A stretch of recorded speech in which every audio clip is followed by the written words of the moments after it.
तो चलिए बेटा आगे बढ़ते हैं हम लोग और बात करते हैं नेक्स्ट टॉपिक की, जहां पर हम देखेंगे कि डिफरेंट रेट कांस्टेंट्स होंगे। मतलब बेटा डिफरेंट रेट कांस्टेंट्स का क्या मतलब, पहले तो मैं ये आपको बताता हूं। देखिए रेट कांस्टेंट एक तो बेटा रिएक्शन के लिए होता है, के जिसको हम लिखते हैं, वो किसके लिए लिखते हैं हम, रिएक्शन के लिए। वहीं अगर हम अलग अलग रिएक्टेंट या प्रोडक्ट्स के लिए लिखना चाहें तो उनके लिए भी बेटा अलग अलग रेट कांस्टेंट लिखे जा सकते हैं। मतलब मैं ये बताना चाह रहा हूं आपको कि rate constant for overall reaction and rate constant of for a particular reactant और प्रोडक्ट। किसी एक पर्टिकुलर रिएक्टेंट या प्रोडक्ट के लिए अलग से रेट कांस्टेंट लिखा जा सकता है बेटा, और ओवरऑल रिएक्शन के लिए तो लिखते ही हैं। उनके बीच में क्या रिलेशन होते हैं ये मैं समझा रहा हूं आपको। और इस टाइप के क्वेश्चन बेटा बिल्कुल बोर्ड में तो आपके नहीं आएंगे, लेकिन अदर एग्जाम्स में आपसे पूछे जा सकते हैं, इसीलिए बेटा इंपॉर्टेंट टॉपिक है। चलिए देखते हैं। तो यहां पर बेटा सबसे पहले हम बात कर रहे हैं, एक केमिकल रिएक्शन हमने लिया, वही बेटा अपनी standard reaction N1A plus N2B gives N3C plus N4D। ठीक है ना। अब इसके लिए बेटा सबसे पहले मैं लिख रहा हूं क्या, रेट लॉ। क्या लिखना चाह रहा हूं बच्चों इसके लिए मैं, रेट लॉ। तो रेट लॉ क्या कहेगा इसके लिए, चलिए देखते हैं। Rate is equal to K concentration of A to the power m या x या y, कुछ भी बेटा, या N1 भी कभी कभी ले ही सकते हो आप, ऐसा जरूरी नहीं है कि यही लेना है आपको। और इनटू में साथ में क्या होगा बेटा, कंसंट्रेशन ऑफ b की पावर n। इस तरीके से ये तो हो गया आपका रेट लॉ।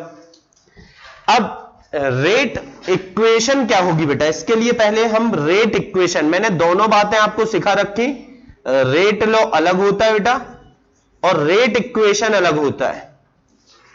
तो रेट इक्वेशन की अगर बात करें तो क्या होगा बेटा, rate equation, rate of reaction is equal to क्या होता है बेटा, बताएंगे आप, minus D concentration of A upon N1 dt।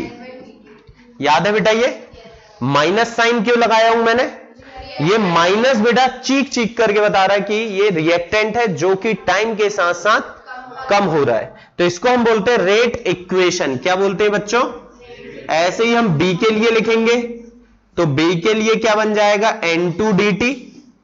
C के लिए जब लिखोगे बेटा तो माइनस लगाओगे क्या, नहीं लगाएंगे बेटा, माइनस बिल्कुल नहीं लगाएंगे।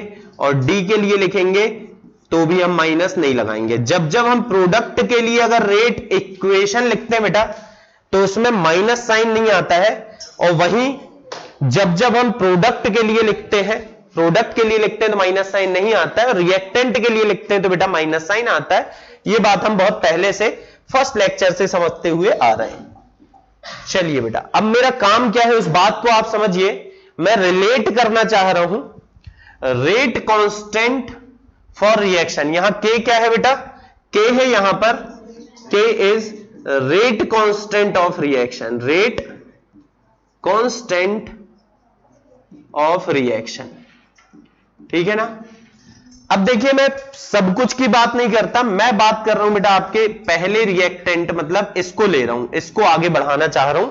मतलब मैं ओवरऑल चीजें ना लेकर के केवल इसे लेना चाह रहा हूं बेटा। क्या होगा चलिए देखते हैं। तो यहां पर क्या होगा, रेट इज इक्वल टू, हमने क्या लिखा बेटा, रेट की जगह ये वैल्यू रखूं मैं के, कंसंट्रेशन ऑफ ए की power m, concentration of B की power n is equal to minus D concentration of A upon N1 dt। क्या ये बात समझ में आई बेटा? पहले मुझे ये बताओ ये किस चीज को रिप्रेजेंट कर रही है, ये जो वैल्यू है आपकी, ये जो वैल्यू है बेटा ये किस चीज को रिप्रेजेंट कर रहा है, ये बेटा रेट ऑफ रिएक्शन को रिप्रेजेंट कर रहा है। किसको रिप्रेजेंट कर रहा है, रेट ऑफ रिएक्शन। अब मैं थोड़ा सा एक काम करता हूं बेटा, छोटा सा एक जुगाड़ लगाता हूं, ये N1 को उठा करके यहां ला रहा हूं। मतलब क्या कर रहा हूं बेटा, N1 के और साथ में क्या आएगा, कंसंट्रेशन ऑफ ए की power m, concentration of B to the power n, ये लिखा मैंने, इज इक्वल टू बेटा n1 जब चला गया तो क्या बना, minus d A by d t. और अब मेरे बच्चे इस बात को तो बहुत अच्छे से जानते हैं कि ये जो है बेटा, ये जो वैल्यू है ये किस चीज को रिप्रेजेंट कर रही है। जब हमने स्टोइकियोमेट्रिक कोएफिशिएंट वहां से हटा लिया तो अब ये किसको रिप्रेजेंट कर रहा है बेटा, rate of disappearance of A, rate of disappearance of A, ठीक है ना, मतलब किस स्पीड से ए कम हो रहा है, ये उस बात को क्या कर रहा है बेटा, रिप्रेजेंट कर रहा है। क्या इतनी बात समझ में आती है, कोई डाउट इसमें? अब देखो बेटा, ये आपका क्या है, कांस्टेंट, और के भी क्या है, कांस्टेंट, और जब दो कांस्टेंट मिलते हैं उनका मल्टीप्लाई करते हैं तो एक नए कांस्टेंट का जन्म होता है बेटा, जिसको हमने के ए लिख दिया। क्या लिख दिया बेटा? अब सर ये के ए क्यों लिखा गया, तो बेटा आपको मैं बता दूं, यहां पर ये किसके लिए लिख रहे हैं, हम ए की ही बात कर रहे हैं, तो इसलिए इस कांस्टेंट को हमने के ए लिख दिया, rate constant for reactant A. This is rate constant for reactant A. और क्या बचा बेटा, ए की पावर m, बी की पावर n, और ये है आपकी rate of disappearance, rate of disappearance of A. क्या इतनी बात समझ में आई बेटा? किसी को भी इतनी कहानी में कोई डाउट हो तो बिल्कुल आप लोग पूछ सकते हैं। किसी को भी कोई डाउट इसमें क्या? अरे बोलो यार। तो इसका मतलब यहां पर एक नया कांस्टेंट बन गया के ए। क्या बन गया बेटा? एक नया कांस्टेंट। तो ध्यान से देखिए बेटा, अब बात मुझे जो करनी वो के ए की करनी। के ए कहां से आया बच्चों? n1 इंटू के, n1 इंटू, मतलब क्या बोल सकता हूं मैं, rate constant, rate constant of A is equal to क्या होगा बेटा, n1 into rate constant of reaction. क्या इतनी बात समझ में आई बेटा? बड़े इत्मीनान से देखिए, कोई बहुत बड़ी बात नहीं कर दी है अपन ने, बहुत छोटी सी बात है बेटा, लेकिन बड़ी ही इंपॉर्टेंट बात है ये, तो इसको आपको ध्यान रखना है। अब अगर बी के लिए लिखना चाहो तो फिर लिख सकते हो बेटा, सी के लिए लिखना चाहो तो फिर लिख सकते हो, है ना। तो n1 क्या था बेटा? Stoichiometric coefficient. तो अब मैं ओवरऑल अगर बेटा सबके लिए कॉमन एक फॉर्मूला ऐसा बना लूं जो याद करने में मेरे लिए आसान हो जाए, तो मैं क्या लिखूंगा बेटा? Rate constant, rate constant for, किसके लिए लिख रहे हैं बेटा? रिएक्टेंट के लिए, किसी एक पर्टिकुलर कंपाउंड के लिए, यानी रिएक्टेंट के लिए बेटा, या तो रिएक्टेंट के लिए लिख रहे हैं या तो फिर किसी खास प्रोडक्ट के लिए, मतलब किसी पर्टिकुलर कंपाउंड के लिए जो रेट कांस्टेंट आप लिखते हो बेटा, it is equals to what? It's stoichiometric coefficient. पहले क्या लिए बेटा इसका? स्टोइकियोमेट्रिक, स्टोइकियोमेट्रिक कोएफिशिएंट, और मल्टीप्लाई किससे करेंगे बच्चों? इसको हम किससे मल्टीप्लाई करेंगे बताओगे क्या? हाँ, इनटू कर देंगे बेटा rate constant, rate constant of reaction. तो ये एक फॉर्मूला है। अब बेटा इसके आगे जो मैंने थोड़ा सा कैलकुलेशन वगैरह किया, कुछ कुछ किया, वो सब भूल जाइए, आपके लिए वो कोई काम का नहीं है। आपको तो बेटा जैसा कि मैंने बताया बोर्ड एग्जाम में तो इससे क्वेश्चन नहीं आएंगे, पक्का है, लेकिन बेटा अदर एग्जाम्स में अगर क्वेश्चन आते हैं तो आपसे ये बनना चाहिए। तो इसको अब हम ए बी सी डी सबके लिए लिख के और देख लेते हैं, प्रैक्टिस ही होगी बेटा, कोई बुरी बात थोड़ी। K A is equal to n1 into K B is equal to n2 into K. समझ में आ रहा है बेटा कुछ? और के सी क्या लिखोगे बच्चों, N3 इंटू के, और के डी क्या हो जाएगा बेटा।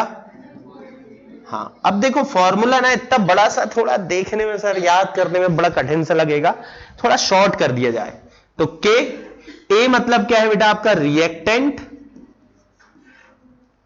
रिएक्टेंट या प्रोडक्ट। तो के ऑफ रिएक्टेंट और product is equal to stoichiometric coefficient, stoichiometric coefficient into K of reaction, K of. तो ऐसा बेटा छोटे रूप में अगर आपकी याद करने की आदत है तो ऐसे भी कर सकते हैं ना। तो फटाफट करिए नोट, फिर कुछ एक दो न्यूमेरिकल हम इस पर बेस्ड करते हैं आगे।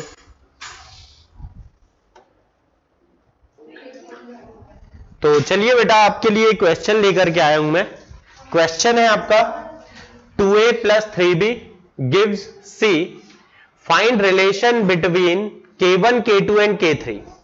यहां k1 क्या बोला है बेटा, rate constant for disappearance of a, k2 क्या है बच्चों, rate constant for disappearance of b, and k3 क्या है बेटा, rate constant for appearance of c। कुछ दिख रहा है यहां पर। तो क्या करेंगे बेटा, जो फॉर्मूला अभी अभी पढ़ा है हमने उसी का यूज करते हैं। चलिए देखते हैं कैसे आखिर ये सॉल्व होगा। तो सबसे पहले ए के लिए अगर लिखना चाहूं बेटा तो k1 इज इक्वल टू क्या होगा, स्टोइकियोमेट्रिक कोफिशिएंट, मतलब कि 2 इंटू के। नहीं आया समझ में? किसी पर्टिकुलर रिएक्टेंट या प्रोडक्ट के लिए जब के लिखते हैं बेटा अपन, तो स्टोइकियोमेट्रिक इंटू के ऑफ रिएक्शन, अब भी बताया मैंने ये। फिर बताइए बेटा अपन K2 क्या लिख सकते हैं, बताओगे आप? K2 लिख सकते हैं बेटा 3 इंटू के, और K3 क्या लिखेंगे बेटा, K3 is equal to 1 into के, यानी कि बेटा 1 इंटू के यानी कि K। यस और नो? तो इस तरीके से बेटा ये लिख लिया हमने।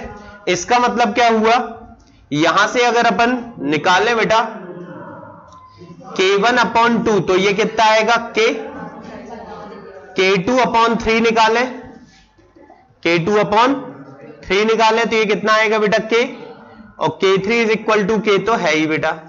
तो इन तीनों की वैल्यू K के बराबर है, मतलब इन तीनों की वैल्यू इसकी, इसकी और इसकी आपस में इक्वल होगी। मतलब रिलेशन क्या बनेगा बेटा, K1 by 2 is equal to K2 by 3 is equal to K3। ये बढ़िया सा एक रिलेशन बेटा बन करके आ जाएगा, ठीक है ना। तो अगर आप ऑप्शन में देखेंगे ये रिलेशन पूछा है तो अपन ये लिख देंगे। और भी रिलेशन बन सकते हैं बेटा, मान लो आपको ऑप्शन दे दिया K1 plus K2 plus K3, ये पूछ लिया आपसे, तो कैसे बताओगे आप? देखिए 2K plus 3K plus K कितना हो जाएगा बच्चों, 6K। कितना हो जाएगा बेटा, 6K, है ना। अगर आपसे कुछ पूछ लिया बेटा K1 plus K2 minus K3 तो कितना आएगा बेटा, तो देखिए 2K प्लस 3K कितना हो गया, 5K माइनस 1K तो कितना हो गया बेटा, 4K। तो इस तरह से जो भी रिलेशन ऑप्शन में होता है आप वो निकाल सकते हैं, है ना। तो ये बेटा एक बड़ा अच्छा छोटा सा क्वेश्चन था, कुछ खास था नहीं। अगर आपको फॉर्मूला पता है तब तो आप ये कर ही लेंगे, है ना। चलिए फिर एक और क्वेश्चन रखा हूं बेटा मैंने आपके लिए पहले से लिख करके। क्वेश्चन आपका क्या कह रहा है, ये एक रिएक्शन दिया N2O5 gives 2NO plus half O2, और बेटा ये कुछ रिलेशन आपको यहां साइड में दे रखे और बोल रहा है, यहां पर क्या बोल रहा है बेटा आपको, एक मिनट बेटा, क्वेश्चन कंप्लीट नहीं है, पहले क्वेश्चन को अपन कंप्लीट कर लेते हैं। Find relation between K1 K2 and K3, find relation between K1 K2 and K3। Relation बताना है बच्चों इनके बीच में, तो कर लेंगे अपन, कोई बड़ी बात नहीं। सबसे पहले आपकी जो रिएक्शन है उसके लिए बेटा आप लिखोगे रेट इक्वेशन। रेट इक्वेशन क्या बनेगा, minus D concentration of N2O5 upon dt is equal to क्या हो जाएगा बेटा, d concentration of NO by 2dt is equal to d concentration of O2 by half dt लिखूं बेटा, हाफ dt। लेकिन आपको भी पता है ये हाफ जब बेटा सॉल्व करेंगे तो 2 ऊपर कहां चला जाएगा, मल्टीप्लाई में, तो सीधे मैं ऐसा भी लिख ही सकता हूं। बात कुछ समझ में आई बच्चों? चलिए फिर तो देखते हैं बेटा। सबसे पहले यहां देखिए minus D N2O5 by D T, इसकी वैल्यू कितनी दी है मुझे, K1 इंटू N2O5, यस और नो, बढ़िया है बेटा। फिर आगे देखिए आप, किसकी वैल्यू देखनी है हमें, ये देखनी है बेटा DNO by D T. DNO by D T दिया है मुझे, कितना दिया है बेटा, ये दिया है मुझे K2 into concentration of N2O5 upon में क्या आ जाएगा बेटा साथ में 2, पहले से था। फिर अगेन देखिए बच्चों, ये वाली वैल्यू दी है क्या मुझे, ये दी है बेटा K3, तो 2 तो पहले है तो 2 लिख दिया बेटा मैंने, K3 कंसंट्रेशन ऑफ N2O5। अब कंसंट्रेशन ऑफ N2O5 क्या हो गई बच्चों, कैंसिल, तो रिलेशन क्या बनकर के आया, K1 is equal to K2 by 2 is equal to 2 K3। Any doubt? चाहे तो 2 से मल्टीप्लाई कर दे तो ऐसा भी बन सकता है बेटा 2K1 is equal to K2 is equal to 4K3। तो ये हो जाएगा बच्चों अब आपका फाइनल आंसर। इस तरीके से आप K1, K2, K3 में रिलेशन बता सकते हैं। तो बेटा यहां पर हमने डिस्कस किया कि कैसे अलग अलग स्टोइकियोमेट्रिक कोफिशिएंट, मतलब सॉरी बेटा स्टोइकियोमेट्रिक कोफिशिएंट नहीं, रेट कांस्टेंट ऑफ रिएक्शन और रेट कांस्टेंट ऑफ कंपाउंड के बीच में क्या रिलेशन होगा, बेटा, rate constant of compound is equal to stoichiometric coefficient into rate constant of reaction. तो इसे ध्यान रखें और बेटा अपनी बुक्स में भी देखें, अलग अलग क्वेश्चन इस पर बेस्ड आप करें। अगर आपको कोई डाउट आता है तो आप कमेंट बॉक्स में कमेंट करके पूछ सकते हैं बेटा, डेफिनेटली मैं सॉल्व करने की उसको कोशिश जरूर करूंगा। चलिए फिर हम मिलेंगे नेक्स्ट वीडियो में, तब तक के लिए bye bye, have a good day. और बेटा अगर पसंद आ रही पढ़ाई और आप चाहते हैं ऐसे सिस्टमैटिक आपको तैयारी कराई जा सके कि बोर्ड के साथ साथ बेटा JEE मेंस और नीट का कॉम्बिनेशन, तो आप चैनल को सब्सक्राइब कर लीजिए और अपने दोस्तों से बेटा शेयर करिए। फिर मिलेंगे हम नेक्स्ट वीडियो में।